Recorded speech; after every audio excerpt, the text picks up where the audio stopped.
ਪ੍ਰਾਕਥਨ। ਪਿਛਲੇ ਸ਼ਬਦ ਵਿੱਚ ਪ੍ਰੇਮ ਦਾ ਆਦਰਸ਼, ਨਾਮ, ਗਿਆਨ ਤੇ ਸਦਗਤੀ ਦਾ ਜ਼ਿਕਰ ਤੇ ਪ੍ਰਕਾਰ ਸੀ। ਉਸ ਵਿੱਚ ਮਨਮੁਖ ਦਾ ਵੀ ਵਿਸ਼ਾ ਲਿਆ ਸੀ ਤੇ ਕੁਛ ਗਾਫਲ ਬਾਬਤ ਵੀ ਕਿਹਾ ਸੀ। ਹੁਣ ਇਸ ਅਗਲੇ ਸ਼ਬਦ ਵਿੱਚ ਮਨਮੁਖ ਨੂੰ ਵਿਸ਼ੇਸ਼ ਕਰਕੇ ਲੈਂਦੇ ਹਨ।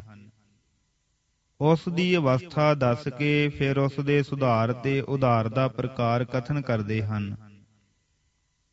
ਗੁਰਮੁਖ ਬਣਨੇ ਲਈ ਸੱਚਾ ਪ੍ਰੇਮ ਲੋੜੀਏ, ਇਹ ਗੱਲ ਵੀ ਦੱਸੀ ਹੈ। ਸ੍ਰੀ ਰਾਗ ਮਹੱਲਾ ਪਹਿਲਾ। ਮਨਮੁਖ ਭੁੱਲੈ ਭੁਲਾਈਐ, ਭੂਲੀ ਠੌਰ ਨਾ ਕਾਇ। ਮਨਮੁਖ ਮਾਨੋ ਦੁਹਾਗਣੀ ਇਸਤਰੀ ਹੈ, ਜੋ ਮਾਇਆ ਦੀ ਭੁਲਾਈ ਹੋਈ ਭੁੱਲਦੀ ਹੈ। ਫਿਰ ਭੁੱਲੀ ਹੋਈ ਨੂੰ ਕੋਈ ਠੌਰ ਟਿਕਾਣਾ ਨਹੀਂ ਦਿਸ ਆਉਂਦਾ।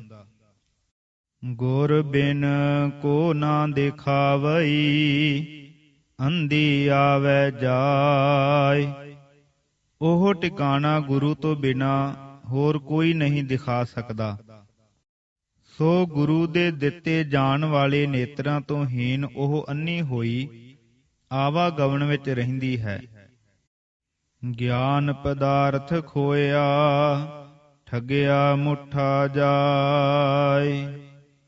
ਉਸ ਦਾ ਅੰਤ ਇਹ ਹੁੰਦਾ ਹੈ ਕਿ ਜਿਵੇਂ ਠੱਗਾਂ ਦਾ ਠੱਗਿਆ ਪੁਰਸ਼ ਆਪਣਾ ਪਦਾਰਥ ਚੁਰਵਾ ਕੇ ਗਵਾ ਜਾਂਦਾ ਹੈ, ਇਸ ਤਰ੍ਹਾਂ ਮਨਮੁਖ ਰੂਪ ਦੁਹਾਗਨੀ ਨੇ ਗਿਆਨ ਰੂਪੀ ਪਦਾਰਥ ਗਵਾ ਲਿਆ ਜਾਣੋ। ਪ੍ਰਸ਼ਨ। ਕਿਸ ਦੀ ਭੁਲਾਈ ਮਨਮੁਖ ਰੂਪ ਇਸਤਰੀ ਭੁੱਲ ਰਹੀ ਹੈ? ਉੱਤਰ। ਬਾਬਾ ਮਾਇਆ ਭਰਮ ਭੁਲਾਈ। ਹੇ ਬਾਬਾ, ਮਾਇਆ ਸਭ ਕਿਸੇ ਨੂੰ ਭਰਮ ਵਿੱਚ ਪਾ ਕੇ ਸੱਚੇ ਰਾਹ ਤੋਂ ਭੁਲਾ ਦਿੰਦੀ ਹੈ। ਭਰਮ ਭੁੱਲੀ ਦੁਹਾਗਣੀ, ਨਾ ਪਿਰ ਅੰਕ ਸਮਾਏ ਰਹਾਉ।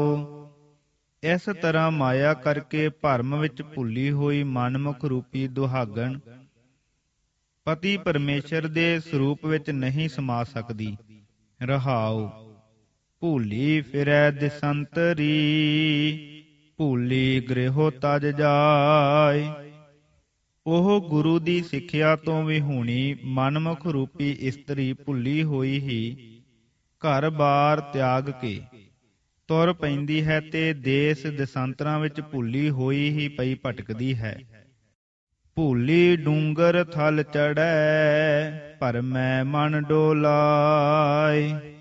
ਕਦੇ ਪਰਬਤ ਉੱਤੇ, ਕਦੇ ਥਲ ਰੇਤ ਦੇ ਟਿੱਲਿਆਂ ਉੱਤੇ ਭੁੱਲੀ ਹੋਈ ਜਾ ਚੜ੍ਹਦੀ ਹੈ, ਪਰ ਹਰ ਥਾਂ ਜਾ ਕੇ ਭਰਮ ਵਿੱਚ ਭਰਮਦੀ ਹੈ ਤੇ ਮਨ ਡੋਲਦਾ ਰਹਿੰਦਾ ਹੈ।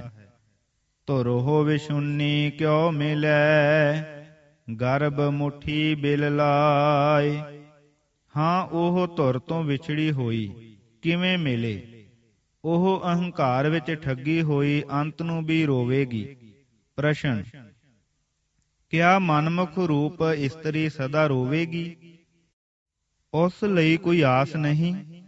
ਤਾਂ ਉੱਤਰ ਦਿੰਦੇ ਹਨ ਕਿ ਵਿਛੜਿਆ ਗੁਰ ਮੇਲ ਸੀ, ਹਰ ਰਸ ਨਾਮ ਪਿਆਰ। ਦੁਹਾਗਨ ਇਸਤਰੀ ਸਰੀਖੇ ਮਨਮੁਖ ਨੂੰ ਵੀ ਜੋ ਵਿਛੜ ਰਿਹਾ ਹੈ ਗੁਰੂ ਹੀ ਮੇਲ ਲਏਗਾ ਕੀਕੂ।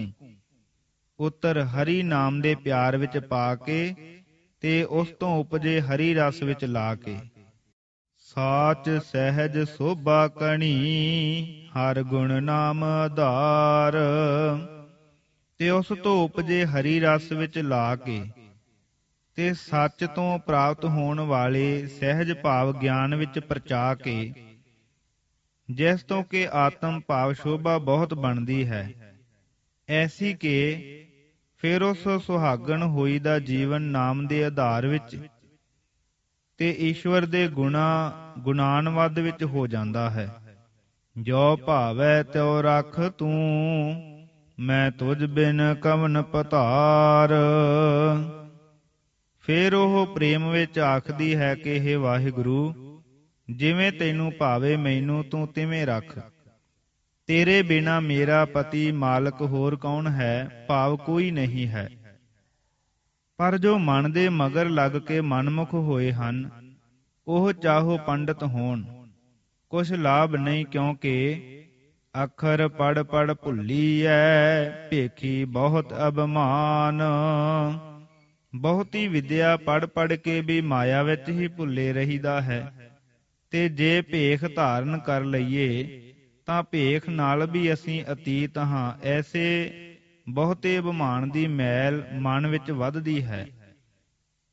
ਤੀਰਥ ਨਾਤਾ ਕਿਆ ਕਰੇ, ਮਨ ਮਹਿ ਮੈਲ ਗੁਮਾਨ। ਜੇ ਤੀਰਥਾਂ ਤੋਂ ਭਉ ਲਏ, ਤੀਰਥਾਂ ਦਾ ਨਾਤਾ ਕੀ ਸਵਾਰੇਗਾ, ਜਦ ਕਿ ਮਨ ਵਿੱਚ ਗੁਮਾਨ ਦੀ ਮੈਲ ਕਿ ਮੈਂ ਤੀਰਥੀ ਹਾਂ, ਭਰੀ ਪਈ ਹਾਂ। ਸੋ ਇਹ ਗੱਲ ਵਿਚਾਰ ਕਰੋ ਕਿ ਹੁਣ ਤਾਈਂ ਗੁਰ ਬਿਨ ਕਿਨ ਸਮਝਾਈਐ, ਮਨ ਰਾਜਾ ਸੁਲਤਾਨ। ਗੁਰੂ ਤੋਂ ਬਿਨਾ ਕਿਸ ਨੇ ਸਮਝਾਇਆ ਹੈ ਮਨ ਨੂੰ, ਜੋ ਆਪੇ ਰਾਜਾ ਤੇ ਸੁਲਤਾਨ ਬਣ ਬੈਂਦਾ ਹੈ।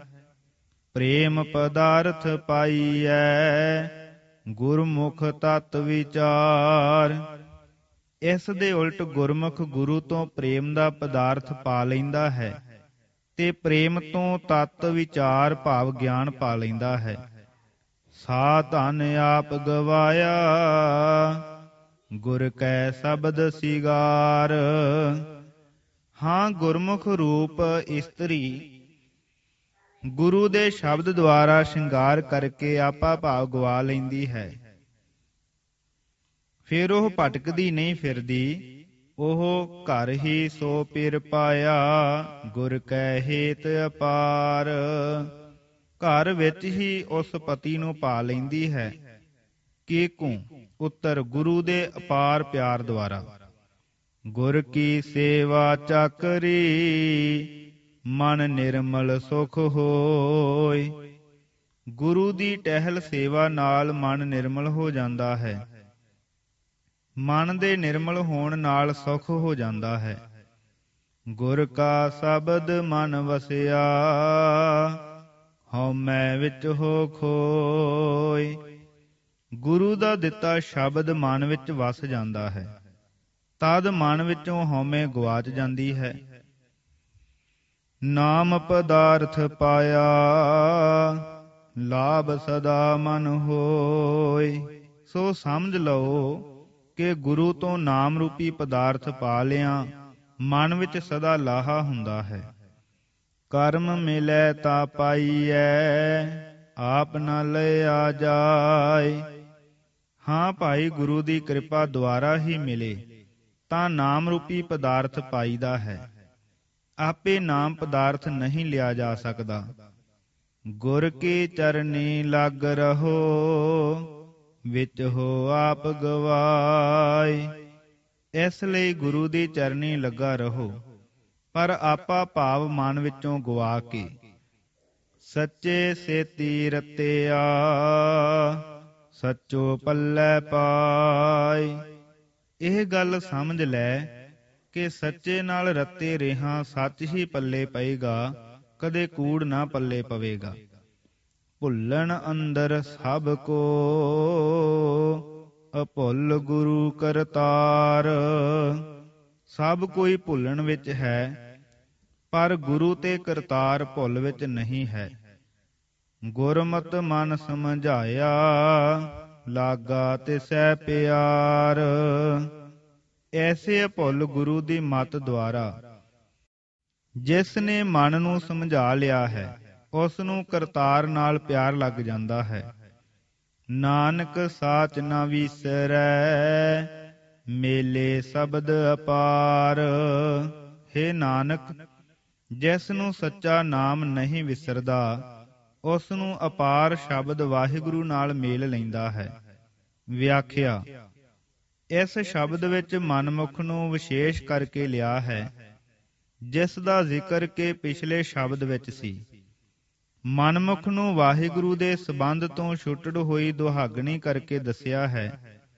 ਇਸ ਦੇ ਪਤੀ ਤੋਂ ਛੁੱਟੇ ਹੋਣ ਦਾ ਕਾਰਨ ਮਾਇਆ ਦੱਸਿਆ ਹੈ, ਜੋ ਭਰਮ ਵਿੱਚ ਪਾਈ ਰੱਖਦੀ ਹੈ। ਗੁਰੂ ਦੀ ਸਿੱਖਿਆ ਨਾਲ ਮਨ ਨਿਸ਼ਚੇ ਦੇ ਘਰ ਆ ਜਾਂਦਾ ਹੈ। ਆਪਣੇ ਮਨ ਦੇ ਮਗਰ ਲੱਗਿਆਂ ਮਾਇਆ ਨਹੀਂ ਬਿਲਾਉਂਦੀ, ਭਰਮ ਕਿਸੇ ਨਾ ਕਿਸੇ ਸ਼ਕਲ ਵਿੱਚ ਪਿਆ ਰਹਿੰਦਾ ਹੈ। ਮਾਇਆ ਫੇਰ ਲੋਭ ਆਦਿ ਨੂੰ ਅੰਦਰੋਂ ਪਰੇ ਨਹੀਂ ਹੋਣ ਦੇਂਦੀ। ਅਤੀਤ ਤਾਈ ਵਿੱਚ ਭੇਖ, ਵਿਦਿਆ ਆਦਿ ਦਾ ਅਭਿਮਾਨ ਵੱਧ ਜਾਂਦਾ ਹੈ। ਚਾਹੋ ਮਨਮੁਖ ਤੀਰਥ ਪਰਸੇ, ਚਾਹੋ ਤਪ ਕਰੇ, ਚਾਹੋ ਵਿਦਿਆ ਘੋਟੇ, ਉਸ ਦਾ ਖਹਿੜਾ ਮਾਇਆ ਛੋੜਦੀ ਨਹੀਂ, ਭਰਮ ਮਿਟਣ ਨਹੀਂ ਦੇਂਦੀ। ਇਸ ਹਾਲਤ ਦਾ ਦਾਰੂ ਸੱਚੇ ਜਗਿਆਸੂ ਲਈ ਜਿਵੇਂ ਗੁਰੂ ਦੀ ਸ਼ਰਨ ਹੈ, ਤਿਵੇਂ ਮਨਮੁਖ ਲਈ ਵੀ ਗੁਰੂ ਕੀ ਸ਼ਰਨ ਦਾਰੂ ਹੈ। ਅੰਕ 4 ਦੇ ਅੰਤਲੀ ਤੁਕ ਵਿੱਚ ਦੱਸਦੇ ਹਨ ਕਿ ਮਨਮੁਖ ਦਾ ਮਨ ਮਨੋਰਾਜਾਂ ਵਿੱਚ ਰਹਿੰਦਾ ਹੈ, ਆਪ ਹੀ ਰਾਜਾ ਤੇ ਪਾਤਸ਼ਾਹ ਬਣ ਬਹਿੰਦਾ ਹੈ, ਜਾਂ ਇਉਂ ਕਿ ਕਦੇ ਰਾਜਾ ਤੇ ਕਦੇ ਸੁਲਤਾਨ ਬਣ ਬਹਿੰਦਾ ਹੈ, ਤੇ ਇਉਂ ਆਪਣਾ ਵਕਤ ਖਿਆਲੀ ਪਿਆਂ ਗਵਾ ਲੈਂਦਾ ਹੈ। ਇਸ ਦਾ ਦਾਰੂ ਗੁਰੂ ਹੈ। ਗੁਰੂ ਜੋ ਮਤ ਦੇਂਦਾ ਹੈ ਉਹ ਮਨੋਰਾਜ ਤੋਂ ਕੱਢ ਕੇ ਸਿਮਰਨ ਵਿੱਚ ਟਿਕਾਉਂਦੀ ਹੈ। ਅੰਕ 5 ਵਿੱਚ ਪ੍ਰਕਾਰ ਦੱਸਦੇ ਹਨ। ਪਹਿਲਾਂ ਗੁਰੂ ਪਾਸੋਂ ਵਾਹਿਗੁਰੂ ਦਾ ਪ੍ਰੇਮ ਪ੍ਰਾਪਤ ਹੁੰਦਾ ਹੈ, ਉਸ ਤੋਂ ਫੇਰ ਤਤ ਦੀ ਵਿਚਾਰ ਮਿਲਦੀ ਹੈ, ਕਿਉਂਕਿ ਪ੍ਰੇਮ ਨਾਲ ਹਉ ਬਿਲਾ ਜਾਂਦੀ ਹੈ ਤੇ ਰੱਬ ਜੀ ਨਾਲ ਖਿੱਚ ਪੈ ਜਾਂਦੀ ਹੈ। ਗੁਰੂ ਦੇ ਸ਼ਬਦ ਮਾਨੋ ਜੀਵ ਦੇ ਗਹਿਣੇ ਬਣ ਜਾਂਦੇ ਹਨ। ਜਗਿਆਸੂ ਸੁਹੱਪਣ ਵਿੱਚ ਆ ਜਾਂਦਾ ਹੈ। ਭਾਵ ਇਹ ਕਿ ਅੰਦਰ ਇੱਕ ਆਪਣੀ ਸੁੰਦਰਤਾ ਦਾ ਅਹਿਸਾਸ ਪੈਦਾ ਹੋ ਜਾਂਦਾ ਹੈ। ਇਸ ਦੀ ਖਿੱਚ ਤੇ ਸੁਹੱਪਣ ਤੇ ਸਾਈਂ ਰੀਝਦਾ ਹੈ ਤੇ ਉਸ ਨੂੰ ਤੀਰਥਾਂ, ਥਲਾਂ, ਪਰਬਤਾਂ ਤੇ ਤਾਪ ਤਾਪੇ ਬਿਨਾਂ ਘਰ ਵਿੱਚ ਵਸਦਿਆਂ ਹੀ ਪ੍ਰਭੂ ਮਿਲਾ ਲੈਂਦਾ ਹੈ। ਪਰ ਇਸ ਦਾ ਕਾਰਨ ਉਹ ਗੁਰੂ ਦਾ ਦਿੱਤਾ ਪ੍ਰੇਮ ਪਦਾਰਥ ਹੈ। ਅੰਕ 6 ਵਿੱਚ ਦੱਸਦੇ ਹਨ ਕਿ ਗੁਰੂ ਕੀ ਸੇਵਾ ਕਰਨੇ ਨਾਲ ਮਨ ਨਿਰਮਲ ਹੁੰਦਾ ਹੈ, ਕਿਉਂਕਿ ਇਹ ਸੇਵਾ ਨਿਸ਼ਕਾਮ ਹੁੰਦੀ ਹੈ। ਇਸ ਸੇਵਾ ਨਾਲ ਗੁਰੂ ਸ਼ਬਦ ਦੀ ਦਾਤ ਦਿੰਦਾ ਹੈ, ਫਿਰ ਇਹ ਸ਼ਬਦ ਮਨ ਵਿੱਚ ਵਸ ਜਾਂਦਾ ਹੈ, ਜਿਸ ਕਰਕੇ ਹਉਮੈ ਦੂਰ ਹੁੰਦੀ ਹੈ ਤੇ ਨਾਮ ਰੂਪੀ ਪਦਾਰਥ ਮਨ ਵਿੱਚ ਟਿਕ ਜਾਂਦਾ ਹੈ, ਜਿਸ ਕਰਕੇ ਲਾਹਾ ਹੀ ਲਾਹਾ ਪ੍ਰਾਪਤ ਹੁੰਦਾ ਹੈ। ਅੰਕ 7 ਵਿੱਚ ਗੁਰੂ ਕੀ ਸੇਵਾ ਤੇ ਸੇਵਾ ਤੋਂ ਮਿਹਰ ਦੀ ਪ੍ਰਾਪਤੀ ਦੱਸ ਕੇ ਇੱਕ ਸਰਬਕਾਲੀ ਸੱਚ ਦੱਸਦੇ ਹਨ ਕਿ ਜੇ ਸੱਚ ਦੀ ਲਗਨ ਵਿੱਚ ਰਹੋਗੇ ਤਾਂ ਸੱਚ ਪ੍ਰਾਪਤ ਹੋਵੇਗਾ, ਕਿਉਂਕਿ ਜਿਸ ਸ਼ੈ ਨੂੰ ਲਗਨ ਲਾਓ ਉਹ ਮਿਲਦੀ ਹੈ। ਸਾਈ ਵਸਤ ਪ੍ਰਾਪਤ ਹੋਈ, ਜਿਸ ਸੇਤੀ ਮਨ ਲਾਇਆ, ਸੂਹੀ ਮਹੱਲਾ ਪਹਿਲਾ ਸ਼ੰਤ। ਸੱਚ ਦੇ ਮਗਰ ਲੱਗਿਆਂ ਸੱਚ ਹੀ ਮਿਲੇਗਾ। ਗੁਰੂ ਸਤ ਸਰੂਪ ਵਿੱਚ ਲੱਗਾ ਸੱਚ ਦਾ ਰੂਪ ਹੋ ਰਿਹਾ ਹੈ। ਉਸ ਦੇ ਸੰਗ ਕੀਤਿਆਂ ਸੱਚ ਸਤ ਸਰੂਪ ਦੀ ਪ੍ਰਾਪਤੀ ਹੋਵੇਗਾ। ਅੰਕ 8 ਵਿੱਚ ਇਕਾਤਮਿਕ ਸੱਚ ਦੱਸਦੇ ਹਨ ਕਿ ਸਭ ਕੋਈ ਭੁੱਲਣ ਵਿੱਚ ਹੈ, ਕਿਉਂਕਿ ਸਭ ਕੋਈ ਅਲਪੱਗ ਹੈ।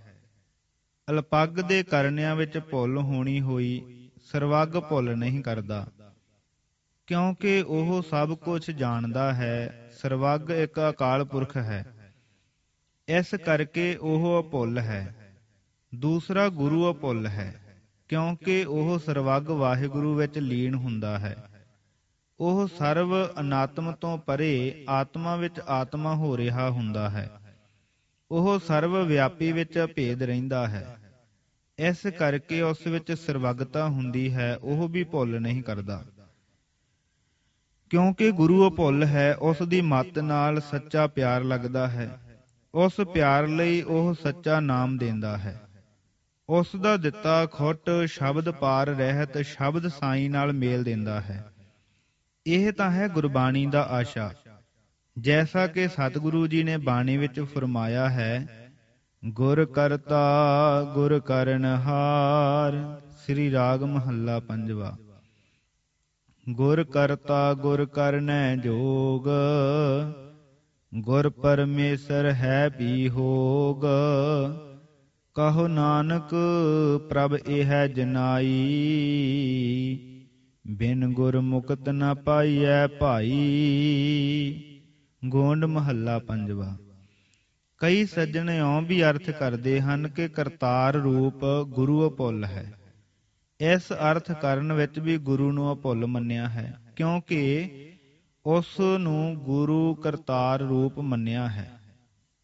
ਕਰਤਾਰ ਅਭੁੱਲ ਹੈ ਹੀ, ਜਿਸ ਤਰ੍ਹਾਂ ਕਰਤਾ ਆਪ ਭੁੱਲ ਹੈ, ਨਾ ਭੁੱਲੈ ਕਿਸੈ ਦਾ ਭੁਲਾਇਆ। ਵਾਰ ਮਾਝ ਮਹੱਲਾ ਪਹਿਲਾ। ਜੇ ਕਹੀਏ ਕਰਤਾਰ ਜੋ ਗੁਰੂ ਦਾ ਰੂਪ ਹੈ, ਤਾਂ ਅੰਕ 7 ਵਿੱਚੋਂ ਵਿਸ਼ੇ ਗੁਰੂ ਦਾ ਚਲਾ ਆ ਰਿਹਾ ਹੈ, ਅਰਥ ਅਪ੍ਰਸੰਗਕ ਹੋ ਜਾਏਗਾ। ਦੂਜੇ ਕਰਤਾਰ ਤਾਂ ਹੈ ਹੀ ਗੁਰੂਆਂ ਗੁਰੂ, ਉਸ ਨੂੰ ਗੁਰੂ ਤੁਲ ਕਹਿਣ ਵਿੱਚ ਕੀ ਹੀ ਉਪਮਾ ਹੈ। ਨਿਰੁਕਤ। ਮੁੱਠਾ ਜਾਏ ਦਾ ਭਾਵ ਹੈ ਮੁੱਠਾ ਜਾਂਦਾ ਹੈ, ਲੁੱਟਿਆ ਹੋਇਆ ਜਾਂ ਚੁਰਾਇਆ ਹੋਇਆ ਜਾਂਦਾ ਹੈ। ਭਾਵ ਸਖਣੇ ਤੋਂ ਹੈ, ਲੁਟਾ ਪੁਟਾ ਕੇ ਖਾਲੀ ਜਾਂਦਾ ਹੈ। ਡੂੰਗਰ ਦਾ ਭਾਵ ਹੈ ਡੂੰਗਰ ਉੱਤੇ, ਪਹਾੜ ਉੱਤੇ। ਥਲ ਦਾ ਭਾਵ ਹੈ ਥਲ ਉੱਤੇ, ਦੁਆਬਾ ਸਿੰਧ ਸਾਗਰ ਦੀ ਥਲੀ ਜੋ ਉੱਚੀ ਥਾਂ ਹੈ, ਜਾਂ ਰਾਜਪੂਤਾਨੇ ਦੇ ਰੇਤ ਥਲਿਆਂ ਵਾਲੇ ਇਲਾਕਿਆਂ ਤੇ ਤਾਪਤ ਸਥਾਨ। ਭਾਵ ਉਚੇਰੇ ਰੇਤਲੇ ਥਾਵਾਂ ਤੋਂ ਹੈ, ਕਿਉਂਕਿ ਜੋ ਪਦ ਚੜ੍ਹੇ ਵਰਤਿਆ ਹੈ। ਪਧਾਰ ਦਾ ਭਾਵ ਹੈ ਭਰਤਾ ਪਤੀ। ਅੱਖਰ ਦਾ ਭਾਵ ਹੈ ਹਰਫ। ਭਾਵ ਹੈ ਵਿਦਿਆ ਜੋ ਪੁਸਤਕਾਂ ਵਿੱਚ ਅੱਖਰਾਂ ਦੁਆਰੇ ਲਿਖੀ ਹੈ। ਰਾਜਾ ਸੁਲਤਾਨ ਦਾ ਭਾਵ ਹੈ ਸੰਸਕ੍ਰਿਤੀ ਵਿੱਚ ਰਾਜਨ, ਅਰਬੀ ਵਿੱਚ ਸੁਲਤਾਨ। ਥੋੜੇ ਇਲਾਕੇ ਤੇ ਰਾਜ ਕਰਨ ਵਾਲਾ ਰਾਜਾ, ਵੱਡੇ ਇਲਾਕੇ ਤੇ ਰਾਜ ਕਰਨੇ ਵਾਲਾ ਸੁਲਤਾਨ। ਮਹਾਰਾਜਾ ਅਧਰਾਜ। ਇਸ ਤੁਕ ਦੇ ਅਰਥ ਹੋਰਵੇਂ ਵੀ ਕਰਦੇ ਹਨ, ਜਿਸ ਤਰ੍ਹਾਂ ਮਨ ਤਾਂ ਹੰਕਾਰ ਨਾਲ ਰਾਜਾ ਤੇ ਸੁਲਤਾਨ ਬਣਿਆ ਬੈਠਾ ਹੈ।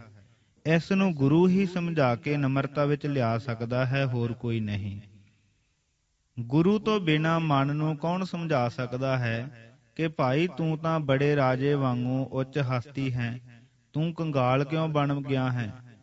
ਅਸ਼ਤ ਰਾਜ ਬਿਸ਼ਰਤ ਦੁਖ ਪਾਇਆ। ਇਹ ਵਾਲੀ ਗੱਲ ਹੈ ਕਿ ਮਨ ਜੋਤ ਸਰੂਪ ਹੈ, ਸਾਹਾਂ ਦਾ ਸਾਹਾ ਹੈ। ਇਹ ਗੱਲ ਗੁਰੂ ਹੀ ਸਮਝਾ ਸਕਦਾ ਹੈ, ਹੋਰ ਕੋਈ ਨਹੀਂ।